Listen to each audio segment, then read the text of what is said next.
আদরিনী আশুথিনী হাওলাদার। পর্ব -2। রিকশাপাশি বসে তিলাত আর রিনি। তিলাত খুব বিরক্ত। রিনি তাকে নিয়ে সারাদিন ঘুরতে চাচ্ছে, তবে তিলাতের এখন খুব ঘুম পাচ্ছে। তাকে যে করেই হোক ঘুমোতে হবে, তাই বিরক্ত হয়ে মুখ ফুলিয়ে বসে আছে। রিনির তাতে কোনো ভ্রুক্ষেপ নেই, সে তার মতো বকবক করে যাচ্ছে। তিলাত প্যান্টের পকেট থেকে তুলা বের করে কানের ভিতর দেয়। রিনির বকবকের কারণে সে তার কাছে তুলোর প্যাকেট কিনে রেখেছে। মনে মনে রিনিকে হাজার রকম গালাগাল দিয়েছে। চোখ বুজে রিকশার সাথে লেগে ঘুমিয়ে পড়ে তিলাত।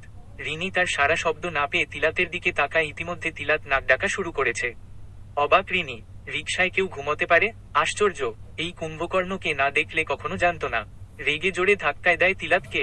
লাফিয়ে উঠে তিলাত, চোখ বুঝে বলতে থাকে, আন্ডারস্কোর মা, তিনু ভূমিকম্প হচ্ছে, আমি লড়ছি, খাট লড়ছে।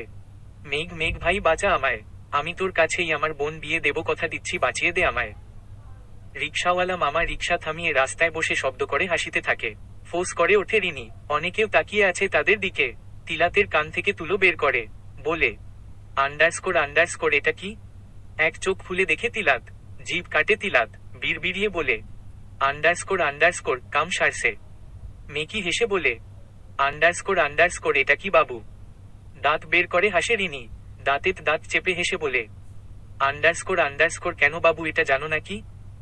না, তার স্বভাব বা বদ অভ্যাস হলো ডায়েরি লেখা। ছোটবেলা থেকে এটা তার সঙ্গী। অবশ্য ডায়েরি গিফট করেছিল মেঘালয়। টিয়ানার 7ম জন্মদিনে 1 ডজন ডায়েরি তাকে গিফট করে মেঘালয়। আর বলে, ডায়েরিতে প্রতিদিন যা যা ঘটে সব লিখে রাখতে। টিয়ানা লিখেও, তবে সেটা প্রতিদিনের সব ঘটনা না, শুধু মেঘালয় নামক প্যারাকে নিয়ে তার সব লেখা।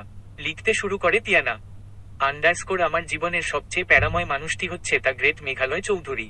আমার জন্ম থেকেই এই প্যারাটা আমি সয়ে আসছি। প্রথমে বাবার বন্ধুর ছেলে, তারপরে ভাইয়ের বন্ধু। জীবন তেজপাতা করে ফেলেছে। ইনি যত প্যারা আমায় দিয়েছেন, তত প্যারাই জীবনে আমার বাবা বা ভাইয়াও আমায় দেয়নি কখনো। শুনেছিলাম আমার জন্মের পর যখন উনি আমায় কোলে নিয়েছিলেন, আমি নাকি তার কোলে পটি করে দিয়েছিলাম। এমনকি যতবার আমাকে তিনি কোলে নিয়েছেন, হয় আমি পটি করেছি, নয়তো হিসু। এটা আমার তার থেকেই শোনা, এবং সেটা নিয়ে তিনি আমায় আমার এই 20 বছরের জীবনে কম জ্বালায়নি। অবশ্য শুধু তিনি না, আমার আর তার পরিবারের সদস্যরাও আমাকে নিয়ে বেশ হাসি ঠাট্টা করিয়েছেন। তবে বেশি পচানিটা আমি মেঘালয় চৌধুরী কাছ থেকেই খেয়েছি। এমন খাওয়া খেয়েছি যে এখন আর আমার ভাতের ক্ষুধা লাগে না। মাঝে মাঝে তো ইচ্ছে করে তার মাথায় চড়ে কাকের মতো পটি করে দুর্গন্ধ করে দিতে। তারপর বলতে ইচ্ছে করে যে, এবার পচা যত পারিস পচা, নো সমস্যা, এবার আমি জেনে বুঝেই সজ্ঞানে তোর মাথায় পটি করে দিয়ে দুর্গন্ধ ছড়িয়ে দিয়েছি। এবার যত খুশি পচা।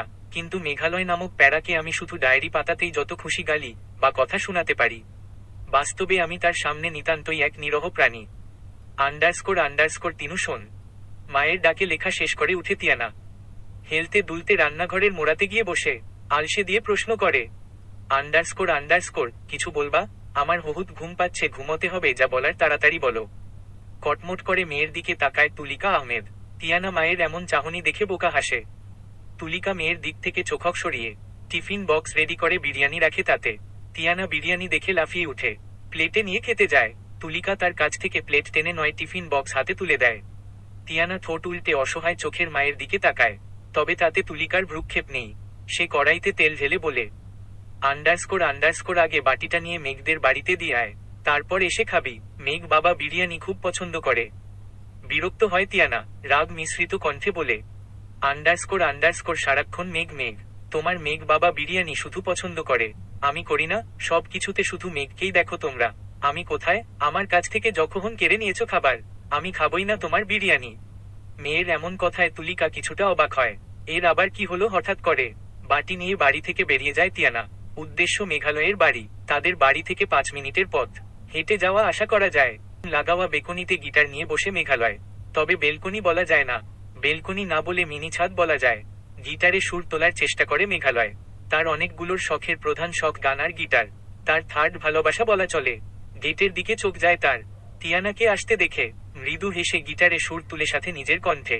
টিয়ানার বড় দুর্বলতা তার কণ্ঠের সুর, গান, তার গিটার বা ভাইলেনের সুর। কলিং বেল বাজিয়ে দরজার সাথে হেলান দিয়ে দাঁড়ায় টিয়ানা। মেঘালয় গান গাচ্ছে। এই কণ্ঠ তাকে খুব করে টানে। কিন্তু সে চায় না, মোটেও চায় না এই কণ্ঠের জাদুতে নিজেকে হারাতে। টিয়ানা ভেবেও পায় না, এমন খারুশ বজ্জাত গম্ভীর ছেলের গলার স্বর কেন এত মিষ্ট সুন্দর হবে। হওয়া তো উচিত কর্কশ কণ্ঠের অধিকারী। চেহারা হওয়া উচিত লম্বা তালগাছ টাইপ, তবে তালগাছের মতো লম্বা আছে।